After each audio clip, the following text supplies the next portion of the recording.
À l'époque, nous on ne savait pas qu'on peut sécuriser les terres. On avait trop de problèmes en ça. Parfois ici, on faisait ça d'une manière traditionnelle, on plantait les bois. Bon, le bois là, en patois, on appelait chamchoro. Bon, parfois quand l'arbre a grandi et quand ça tombe, ça meurt, le voisin voit qu'il n'y a plus ça là-bas, il ne fait qu'entrer chez toi. Bon, aujourd'hui, grâce à la GIZ, ils nous ont envoyé une équipe pour délimiter ça avec le point GPS. Là, moi et mon voisin, on a notre limite. Je suis fière parce que j'aime beaucoup les enfants. Demain après demain, peut-être mes enfants n'auront plus les problèmes avec les voisins parce que je vais leur montrer leurs limites.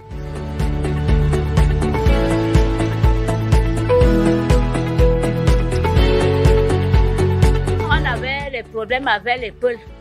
Les bœufs entraient dans nos champs, ils dévastaient les cultures.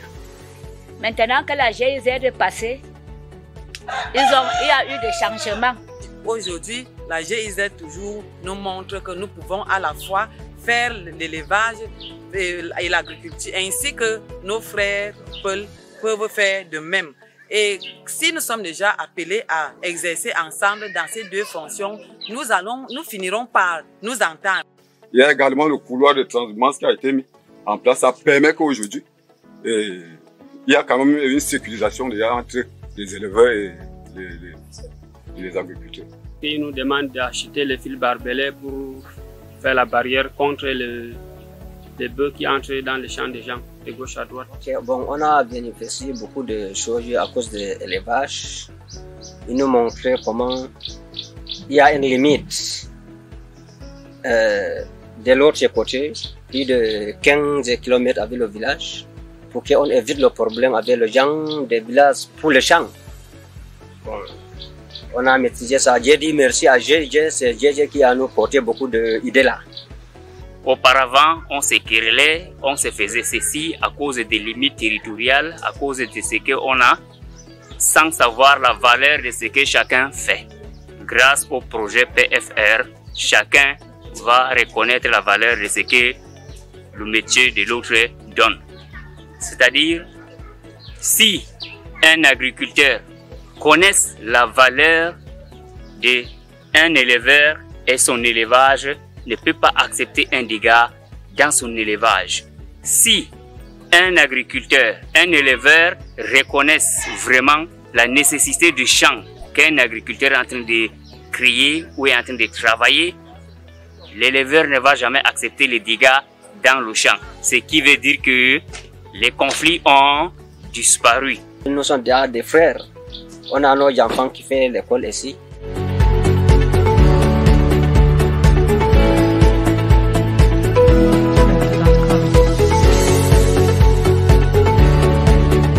On avait des associations qui étaient dans les valises. Grâce à ces projets pro-PFR, on nous est réveillés. On sait déjà comment former un GIC, comment former une association, comment même faire pour avoir un coopératif. Le projet nous a aidé à nous organiser. Le projet a essayé de mettre en place des procédures beaucoup plus allégées au niveau de l'immatriculation de nos terres. Et nous souhaiterions vivement que l'administration, au niveau des normes, puisse capitaliser ces méthodes qui nous sont familières.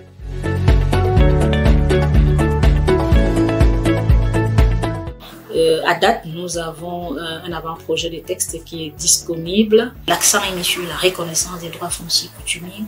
L'accent est mis sur l'institution des espaces vitaux pour les populations riveraines aussi des projets, les populations coutumières. Et le ministre des Domaines du Cadastre des Affaires foncières, M. Henri Yebea ici, a, j'ai envie de dire, donné un coup d'accélérateur à ce processus en prenant les circulaires du 9 février 2024 qui non seulement renforcent davantage les droits fonciers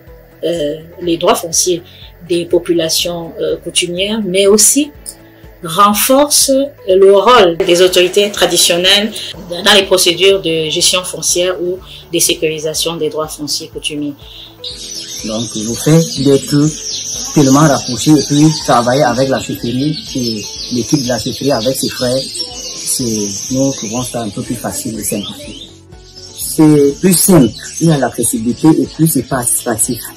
C'est toute une équipe de personnes qui travaillent autour de la chefferie qui participent à ce que le document soit validé. Donc, pour dire vrai, ces documents sont vraiment accessibles et il y a une simplicité parce que c'est au niveau local. Et pour tester ces premiers documents, notamment l'attestation de jouissance paisible pour les non-natifs, et il y a également l'attestation des droits fonciers coutumiers pour les natifs. La phase expérimentale a commencé bel et bien ici à Ngwetou et c'était un succès total. Ce fut un succès total parce que les gens se sont vraiment intéressés.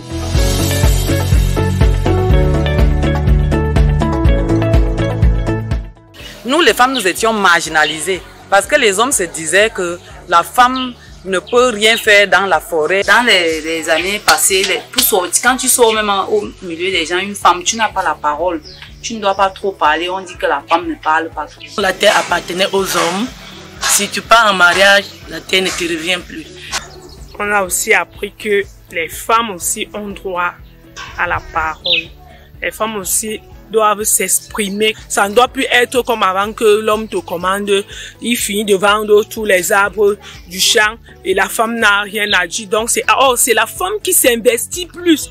Parce que c'est la femme qui travaille plus. Mais quand il faut prendre les grandes décisions, c'est l'homme qui vient prendre ces grandes décisions. Donc les femmes ne doivent plus avoir peur. Les femmes aussi ont droit à la parole. Elles ont aussi droit à la terre. La terre est la nôtre et nous avons appris à la sécuriser. Nous plantons des arbres en champs communautaires comme dans nos propres champs. Nous marquons un peu partout où nous passons désormais. L'espace n'appartient plus à personne. Les allogènes et nous, les autochtones, nous avons les mêmes droits sur les espaces à partir du moment où nous avons marqué de nos arbres.